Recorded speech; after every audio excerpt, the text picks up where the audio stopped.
The gold rush to find AI talent is on, as knowledge about the technology could net you almost $1 million per year.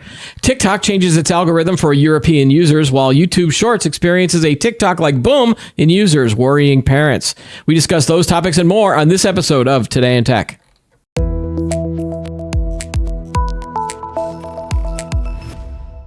Hi, everyone. Welcome to Today in Tech. I'm Keith Shaw. The man behind the monitors is Chris. Hello, sir. Hey, how's it going?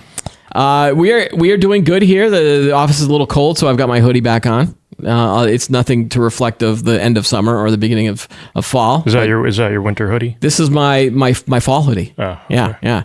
All right, let's jump right into it. The $900,000 AI job is here. Have you applied for this yet? I put out a couple resumes. Couple feelers? Yeah, American companies are in the midst of an AI recruiting frenzy, and some are willing to pay salaries approaching 7 figures to help hire top talent. Firms and industries such as entertainment and manufacturing are racing to seize on the potential of AI by wooing data scientists, machine learning specialists, and other practitioners skilled at deploying the technology. We saw this one particular job that pays up to $900,000 at Netflix when the actors strike. The people from SAG-AFTRA had pointed out that all of these entertainment companies were paying lots and lots of money, or potentially lots of money, for these positions, and they were saying, "Well, wait, you can't pay us, but you can pay, for an AI person." That actually triggered then the whole AI debate with actors and actresses. So let me just give you an example from this Wall Street Journal story. Compensation is a battleground. Aware that in-demand AI specialists can command several job offers, many companies are dangling salaries in the mid-6 figures along with bonuses and stock grants to attract experienced workers, this is according to recruiters. The online dating platform Hinge, which is part of Match Group, is advertising a vice president of AI role that comes with a base salary of $332,000 to $398,000 a year. At Amazon, they're listing theirs top salary of $340,300, and Upwork is looking for salaries between $260,000 to $437,000 a year for some AI machine learning positions. The cool part about this story is if you look at this chart, you could just say how many jobs postings are in that generative AI space. That's the top number. All of the other ones include U.S. overall, project management, scientific research and development, IT operations and help desk, information design and documentation, software development, all seeing fewer job postings. It's looks like it's heading towards the negative, isn't it? The negative percentage. Yeah. Am I reading that right? Well, it just means that there's fewer. Yeah, there's fewer posts than compared to the previous year. Right. Yeah. Wow. And so, so this is how the streaming services are raising their prices. Yes, we'll get to that. We'll get to that in a second. To facilitate this new type of job. What's interesting is that this product manager position for a machine learning platform in Netflix lists a total compensation of up to $900,000 annually. The posting for that job gained attention on social media last month amid the strike of the Hollywood actors and writers. What's interesting about this is obviously this grabs the headlines, but in reality, I'm not sure if that job will get filled at that salary. Heck no. You and I have both gone through job searches where sometimes they don't even post what the salary is. It's interesting that they found out how much this job technically would pay. But as you go through the process, then you start the contract negotiation and the salary negotiation. And it's, who knows if they're going to even find enough people with the talent and the experience, because it is such a new field, to justify that type of position or that salary. Yeah, it seems like they're trying to find like an Albert Einstein of AI. Like the one person. And those people are probably already working at an AI company. Right. I would say that maybe they're doing this to, throw down the gauntlet, or to fire a warning shot to other companies out there. Like, so let's say I'm a genius at OpenAI, and I'm working at another artificial, and I see a job offering like this. I go, you know what? I'm going to tell my boss that, oh yeah, I'm up for this $900,000 a year position. If you have the skills to back it up, and if you have the experience, because the last thing that you want someone to go is, oh, go for it. Right. Good luck. Right. It's almost like the NFL with free agents that test the market. If you've got the willingness to go out into the market, why not try to use it as a negotiating ploy to get some more money where you are? Right. So it's interesting that this now ties into the other news story that we want to talk about, and that is the streaming services that are raising their prices. Streamflation. We're going to skip the other two, but we'll come back to the other two. Sorry about that, Chris. That's fine. You jumped ahead. You brought it up. I'm going to blame you on this one. Streamflation is here, and media companies are betting that you'll pay up. This is a Wall Street Journal story. Basically, the average cost of watching a major ad-free streaming service is going up by nearly 25% in about a year, according to a Wall Street Journal analysis, as entertainment giants bet that customers will either pay up or switch to their cheaper and more lucrative ad-supported plans. So, this was triggered by last week's announcement that Disney Plus is raising its prices on Hulu and Disney Plus. This follows similar announcements by the owners of Peacock, Max, Paramount Plus, and Apple TV Plus. We got the prices right here.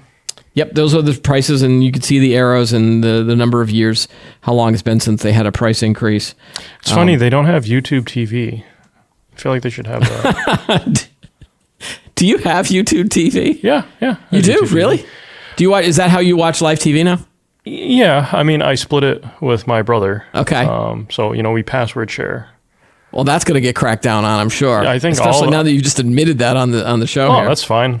That's fine. I mean, they're going to crack down on it, and when they do that, people are going to leave. People are going to leave streaming services, or they're going to find a way around it. Yeah. I mean, so Bob Iger did admit that I think the part of the move to increase this, and these prices are for the ad-free solution, was as a way to try to get people to switch to the ad-supported model, with the feeling that they can make more money by selling ads in this version and passing that, not even passing the savings along, but they can make more money if they have more subscribers in the ad version, which is sort of going back to that cable TV subscription model.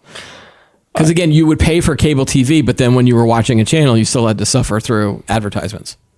Right. I don't understand how they can justify the increase in costs. Just from a content perspective, from a content perspective, like I'm expecting like 5 or 6, at least movies plus TV shows to come out. If you're going to jack the price up, okay, well, I mean, the second all I use it is for like old school, the old school Disney movies for our daughter, and that's basically it. Yeah, I mean, maybe I'm the wrong audience for it today, but. The interesting part about this is I can't remember what I was going to say now. So let me just switch gears here. That's fine, because for Netflix, I mean, they've increased their prices throughout the years. Yeah, and okay, they'll increase it $1, $2, $3, not that huge of a deal, but they're at least cycling out content. I hate that word. Movies, and TV series. But Disney, like, it's what, one TV show every 2 years? Well, no, they put more out, but again, I think you're not in that audience. Yeah, you don't have that little kid yet. You have the really small child, but right once they get into the Disney universe, but they'll start seeing more content. It's not mind blowing. Like, it's not like amazing. It's not like something I would spend money on. The Obi-Wan series, that was garbage, my opinion. The Book of Boba Fett, that's garbage, my opinion. All the other stuff that's been coming out, it's just garbage. It's just garbage. Andor was good. You're a tough cookie. That's the problem. It is. Yeah, I'm a tough critic, but I don't know. I find the increase in their streaming costs a little bit hard to swallow. So. I remember what I was going to say is that when you as a company remind your customer about the price of something, you're getting them to then make that decision. So again, I was paying for Disney Plus on a yearly basis. That's how you first started it. When they came out, I was one of the original subscribers for that, and you had to pay for a full year. And you paid $80 or $90 for the whole year, and that comes out to whatever the cost per month was. You don't really think about it on a month-to-month basis. Now, I do have ones that will charge me every month. So when I'm doing my bills and I get that bill and I see, oh, $10. Okay. Have I watched enough content to justify me spending this money? Yes. Okay. I'll keep going. Or my kid likes it, or, my wife needs to watch this series. And so that's how, but with Disney Plus, it was a year to basis. So I canceled last week. I canceled Disney Plus. Yeah. And I thought I was going to get a prorated refund because I'm paid through November of 2023. And they said, nope, we're sorry to see you go. You can have the content until November 23rd. And we're in August. So I have Disney Plus now, August, September, October, and then about halfway through November. So I was worried about some of the new series that are coming out. I'm like, well, I guess I'll just miss those. But now I won't. And I'll still probably just stop paying at that mid-November mark, right, unless they somehow come with better content at some point. And then I might switch to a monthly plan, or I might switch to that ad-supported plan. But it's weird that they would do this to try to, and then almost dare the consumer to switch or to cancel. And I think that there's probably some numbers out there from the bean counters that work at these companies that say, well, our analysis says that only 20% will actually cancel, so we can survive this as long as people continue to pay. This is a really good impression. Continue to pay the money, and maybe then they'll switch to a lower price, or we'll send out 50 emails to say, hey, I noticed that you canceled, but what about this plan? And maybe we can get your money for that. They're counting on that. Yeah, But I have other options. There's still DVDs. I still have all of my DVDs and Blu-rays that if I wanted to watch a specific show, that I could go and find. I could still do on demand. I did that the other day. So you remember? So you heard that Pee Wee Herman passed away, or the actor that played him, and I realized I didn't have a copy of Pee Wee's Big Adventure, or I didn't want to spend the time to try to find my copy of Pee Wee's Big Adventure. So I went to Amazon and I bought it for $5. $5? Yeah, $5 to own the movie. I feel like it should be worth more. You would think. Like, rental is only $3. Wow. For a 24-hour period. But I was like, $5, I can afford that. Yeah, I feel like with Disney's current track record, the fact that they're raising prices like this, and I believe it's an increase by 30%, it's a pretty risky move to make. Even in the article here, this guy's saying, can you raise prices by 30% and not increase churn? That's the big question. Right. Because it's like, and okay, you're increasing prices. Okay, well, what are you going to do with that increase in price? Probably nothing. They're probably not going to do anything. They're going to stick with the current path. They're going to try to prevent them from losing as much money as they've been losing on the streaming platform. Yeah. Or try to drive it towards some kind of profitability. Yeah, they're going to increase their marketing output. Not necessarily their budgets, but increase marketing to tell us why it's so amazing to keep Disney Plus, and watch all of our shows and movies because they're great and awesome. Because we have all the IPs, Star Wars, Marvel, stuff like that, and I don't think it's going to fly. I think you are going to see a big dip. Personally, I mean, just recently, my wife and I we got rid of Apple TV and Hulu. Now, mind you, we got rid of those. We still have HBO Max, Disney Plus, and Netflix and Amazon. I don't know. We're in the market to trim some of the excess. I had a lot, and I've been slowly trimming it down to try to get services that I know that we're going to pay for. And I did cancel Apple TV Plus, and then I realized I hadn't watched some final episodes of some shows that I wanted to watch. So I resubscribed, and somehow I went from paying $10 a month to $7 a month. Somehow I got onto a $7 plan. I was like, oh, this is great. And it's on a month-to-month basis. And as soon as we're done with these couple of series, I'm going to be like, yep, I'll wait until the next one comes out. I've got no interest in, and that's what these services are doing, is like they keep pumping out new series so that once you finish one, they hope that you jump into the next one and then you'll forget about it. But if this next series is awful, then you're screwed, because then you're like, well, I can cancel now. Like, I could cancel if Netflix was the only reason I wanted Netflix was so that I could watch Stranger Things. the actor strike and the fact that they keep delaying the production of the final season. It's like, well, why should I pay month to month and wait for it when I could cancel now, save all that money, and then resubscribe once that's ready to go? Well, another example, branching off what you just said, it's like with The Witcher. Henry Cavill's is leaving. He left. And it's like, well, I like The Witcher. I like watching The Witcher because Henry Cavill was in it. And it was amazing. The first season was good.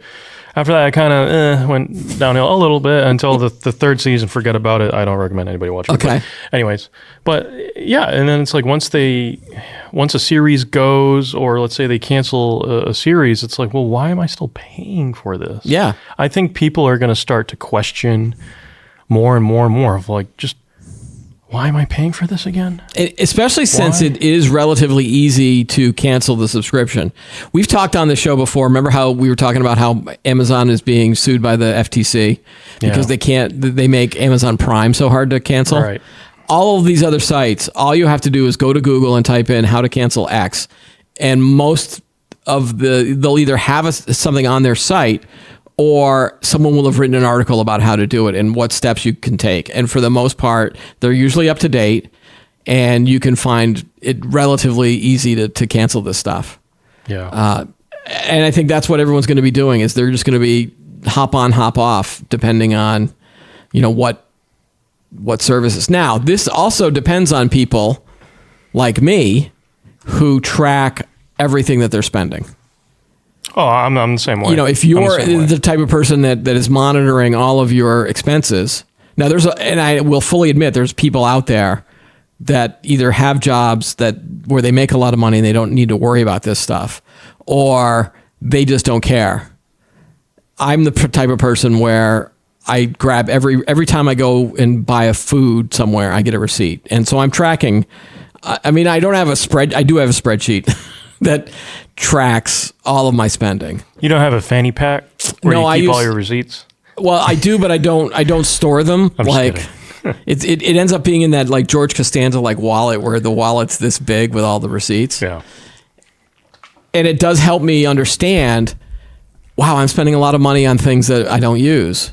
And you just sort of stop that. Yeah, you just reevaluate. There was another story that we were talking about on this issue. It was the 9 to 5 Mac story that basically says streaming TV costs are now higher than cable packages, according to a new analysis. It follows warnings that a crash was on the way, a day that has now arrived. The report says that after price increases by Apple TV+, HBO Max, Disney, Hulu, and others, the total cost of a basket of popular streaming services has now hit about $87 a month. And then when you throw in the cost for cable internet, if you're using that as your broadband connection. Just internet at that point. Just internet. Yeah.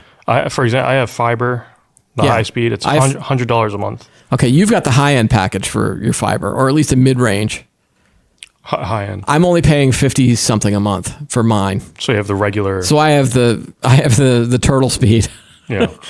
But it works for everything I need to work, everything I need to use on it. And I've got, 5 people watching stuff at the same time. And I don't notice any sort of lag that much. So with the 87, if they're saying so if you take Apple TV, HBO Max, Disney, Hulu, 87 plus 100 for internet, almost $200 That's almost $200 a month that you're paying for probably content you don't have a lot of time to watch. That's why we're kind of reevaluating. And you've got YouTube TV too, right? You said? Yeah. That's that you're sharing. $25 a month. Yeah. For my cut. So that's, And the big issue too is that my household, we're not a fan of live sports. So I have friends where I talk about this issue and they're like, well, I would do this. I would cut the cord except for the fact that I love watching Red Sox games or I love watching the Patriots. We're in New England, so that's the 2 big teams here. If you could give up that fandom, and just, if you really want to watch the games, just either go to a friend's house or just go to a bar. Or go to a bar and just order a glass of water. You don't have to drink. Just order some appetizers. Maybe the cost will bear out where you don't have to pay for that live cable service. Right. But if you were the type of person that subscribed to every single channel that's out there, of course your costs are going to be eventually the same as what you're paying for cable. In my case, it would be $140 a month. I don't know if the cable package is cheaper than that at this point. I've got no interest in the live TV stuff, all of those different channels. Yeah. I prefer a platform where I can pick and choose which services I subscribe to, and I can now do it on a monthly basis. I think what you're going to see is companies are going to they're going to stop that at some point. They're going to be like, if you sign up for the $7 a month plan, you have to commit to a 3-month contract or commitment. Yeah. I don't know if they can get away with that. I think they can. Well, I mean, or you sign up. There's a way. Yeah, I would say maybe you see the end of monthly payment plans and you start seeing 3 month, 6 month, semi-annual or something like that. Yeah, 3, 6, it's going to 9, 12. It's going to be like your car insurance. You can either pay it out in full or you could do it in 6-month increments. Right, and then a $3 fee every time you'd pay it. And then pay it per month. And then it's going to become so expensive, you'd have to lease it out. It's like leasing a car. You're going to have to lease out your service. Ooh, okay. Explain this more. This might be a business opportunity. I don't know. I don't want any of the streaming services to take my advice. Because it's probably a really bad idea.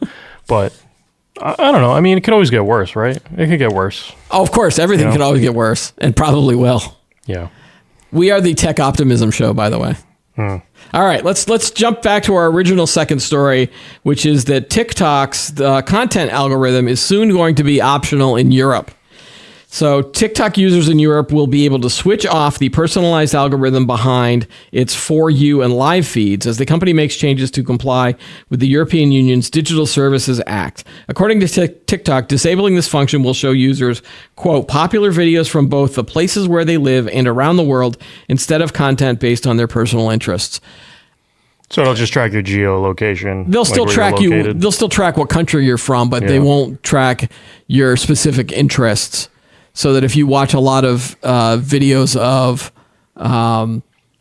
basketball players, for example, doing trick shots, then they give you more videos of that. And that's the tame one. I'm trying to think of, there's a lot of shady ones that will, if you start watching shady videos, they'll give you more shady videos because that's what they think that you like. And this is what's interesting about this was that this was because the EU has a really strong they have a stricter data and privacy protection regulation, and it just made me jealous that this is one of the times I wish I lived in Europe.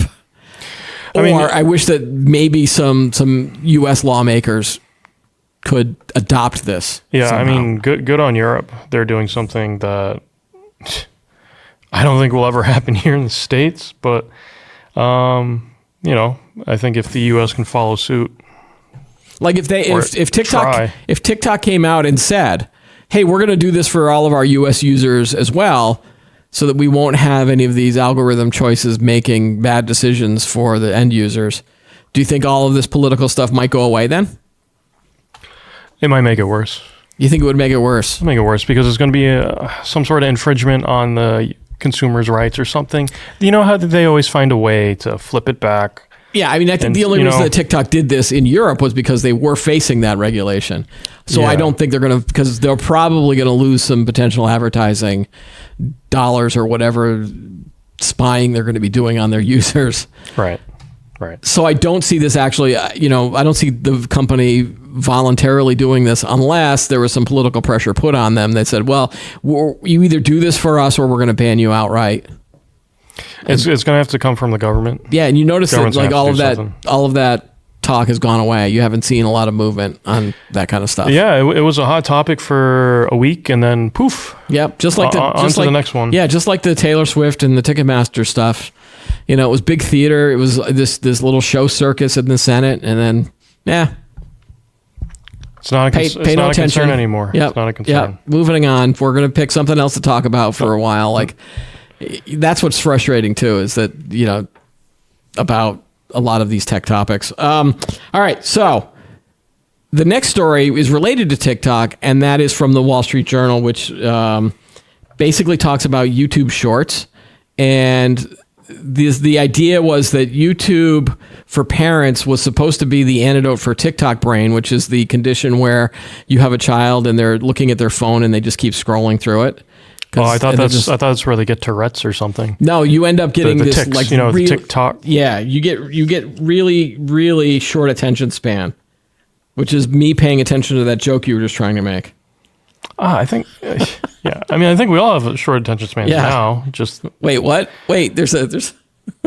You need me to say it again? No. All right. TikTok's surging popularity has led to copycats from YouTube and others spreading the rapid-fire video format across teenager smartphones. It has also fueled the attention-robbing problems that come with such clips. YouTube used to be the place where teens and preteens could watch lengthy toy unboxings and video game tutorials. Many parents who banned their kids from watching TikTok considered YouTube to be a safer alternative. However, since the debut of YouTube Shorts 2 years ago in the US, YouTube now looks more like TikTok, something new research suggests is a problem.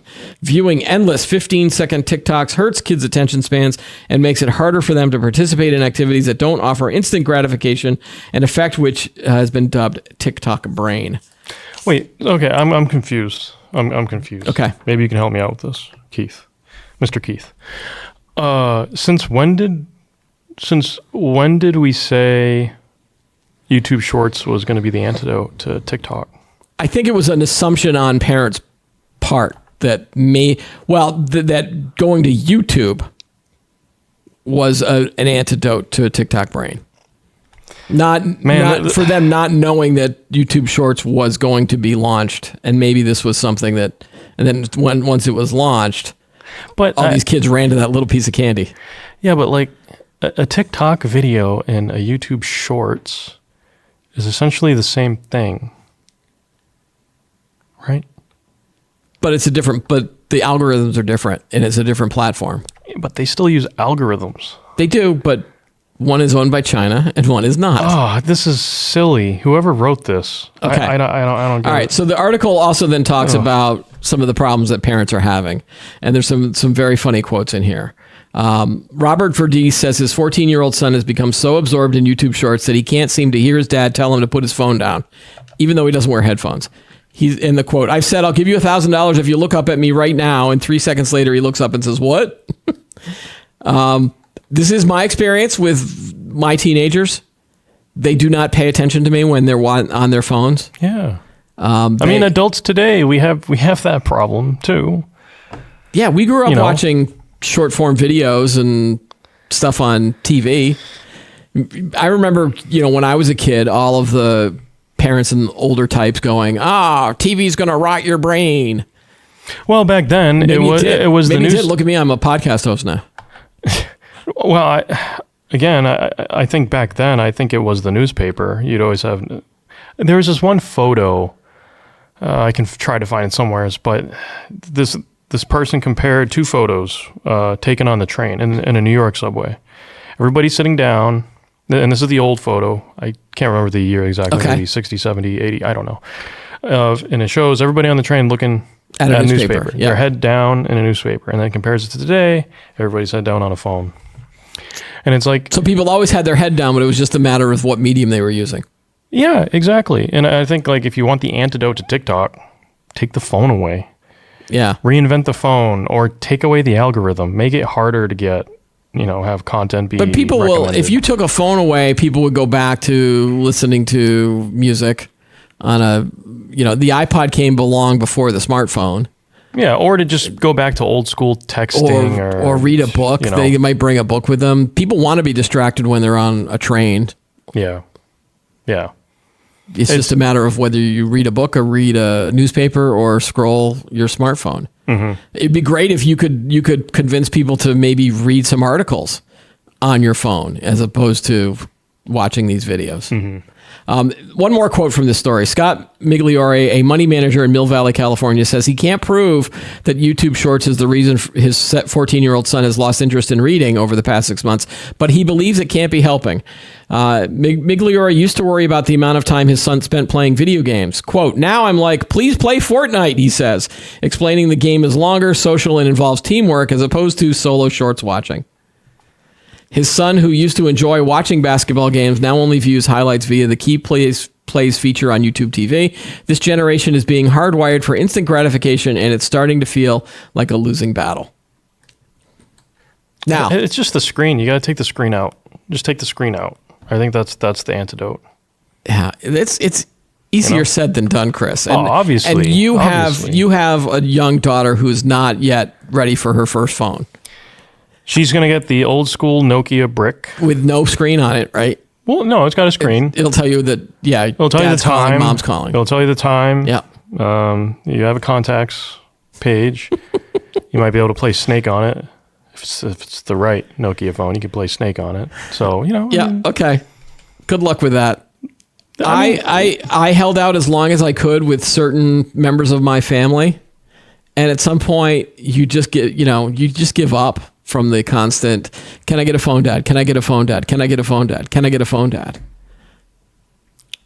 I'm going to tell her. I'm hoping that I raise my kids well enough about technology to avoid getting kidnapped by someone, and the stuff that they watch, I hope that they understand that none of it's real and that they can make critical decisions. Yeah. But on occasion, they do not pay attention to me, and they do have that TikTok brain of, you really have to say 2 or 3 times, put your phone down, listen to me. We're not using the phone at dinner. But on the other hand, I also like doing that myself. So I'm semi-addicted to that as well. Right. I think we're all addicted. It's the new smoking. Yeah. Know? Well, yeah. It's the new smoking. And without the damage to your lungs. Yeah. I mean, our daughter will probably get a touchscreen phone, whatever, but extremely limited. Hold out as long as you can. Yeah, exactly. Is my advice. Yeah. And for anybody watching any of our YouTube shorts, we love YouTube shorts. It's a great piece of content for the show as well. We're not hypocrites. But are we? I think we might be. All right, final story. In our continuing quest to talk about the electric vehicle movement and whether it's something that's going to happen or not going to happen, Ford, the automotive company from they make Michigan. Cars, right? They make cars. Cars. Apparently, they also make trucks. So Ford CEO Jim Farley experienced the headache of electric vehicle charging firsthand and acknowledged there was much to do to improve the experience for his customers. Farley hit the road in an F-150 Lightning last week, traversing Route 66 in the American West to put the electric truck through its paces. He documented his trip on LinkedIn and X, Twitter. LinkedIn, that's like the professional version of Facebook. Yes, it's like the... Make sure I got that right. The business version of Facebook. Yeah. All right, so... You are a Ford PR person, and you're like, hey, I got a great idea. Let's have the CEO take this trip, and he'll go drive across the country. And what's the most iconic highway in the U.S.? Oh, Route 66. Yeah, let's do it. And we're going to document it on LinkedIn. Why? I don't know. And X and Twitter. So at the end of the trip on Sunday, Farley shared his experience with charging the massive electric pickup truck. Quote, charging has been pretty challenging, he said in a video posted on Twitter. I'm just going to call it Twitter. I'm not calling it X. It was a really good reality check of the challenges our customers go through and the importance of fast charging. Farley said he visited a popular charging depot on Interstate 5 in Coalinga, California, where there were plenty of Tesla superchargers. The Ford CEO, however, had to use a low-speed charger that he said delivered him a 40% charge in about 40 minutes. So if he went with the high-speed charger, the supercharger, it would probably be half that time, right? Yes. Okay. And again, that's one of the reasons that Ford made this agreement with Tesla to... Right, so Ford moving forward, they're going to use the Tesla. And if you have an existing one, you'll be able to use an adapter and still use the stations. Farley's experience is representative of one of the biggest remaining barriers to EV adoption, especially for non-Tesla owners. Right now, Ford EVs can't charge at supercharger stations, which likely would have been delivered Farley and his truck more charge in a shorter period of time. So they are partnering with Tesla to make the supercharger network available to Ford drivers starting in spring of 2024. After Ford announced their partnership, other companies, including GM and Rivian, followed suit. But all I could think of is the PR person that thought that this was probably a good idea, and then all of a sudden have it sort of... It didn't really blow up on in their faces, but it did sort of point out, it's like, yeah, well, it showed the major flaw. Yeah. Like it might convince me at some point to And it's like how many superchargers did he come across when he was driving along Route 66? I don't know. I didn't follow the video. It was just that one depot, right? That's just what the story said. There could have been others. But we talked on this show about other people that have tried to find charging. They've gone on these long road trips and they start struggling with finding a charging station. Yeah. So what's interesting too is that Tesla is about to start launching their Cybertruck. There have been stories in the media about Tesla getting ready to launch it. So we'll see if they put a dent in the pickup truck space. You've seen a couple, right? You follow that market. You've got a pickup truck. Yeah, I mean, you see a lot of the Rivian trucks are pretty hot right now. Yeah. For those who are into that. I mean, it looks pretty good. If you have a charger at home and you're able to do that, that's cool. That's cool. Yeah. But yeah, you see them all over the place. They're kind of like squirrels now. You're kind of running around. little electric trucks. You and I went to one of our lunch places and someone was backing up their electric vehicle into a space, and the sound that it made both of us turn around and look at it. It was like, it was this weird sound that was like, wow. Yeah, it's like you look. It made us look, but I don't know if I liked the sound that it was making. It's like you watch it back into the parking spot, and you expect this truck to emit some sort of more manlier growl to it. Instead, it was just a little, little chirping. It should have been like, roar, roar, just like that. That would have been more impressive. And we're getting to that part of the show where I'm just making up random noises now. So I think we should probably stop the show. That's our cue, right? Yep. Good talking to you again, Chris. Thanks for catching us up on the tech news. Yeah, no problem. That's all the time we have for today's episode. Don't forget to like the video, subscribe to the channel, add any comments that you have below. We do read all the comments, so thank you very much for those. And join us every week for new content in Today in Tech. I'm Keith Shaw. Thanks for watching.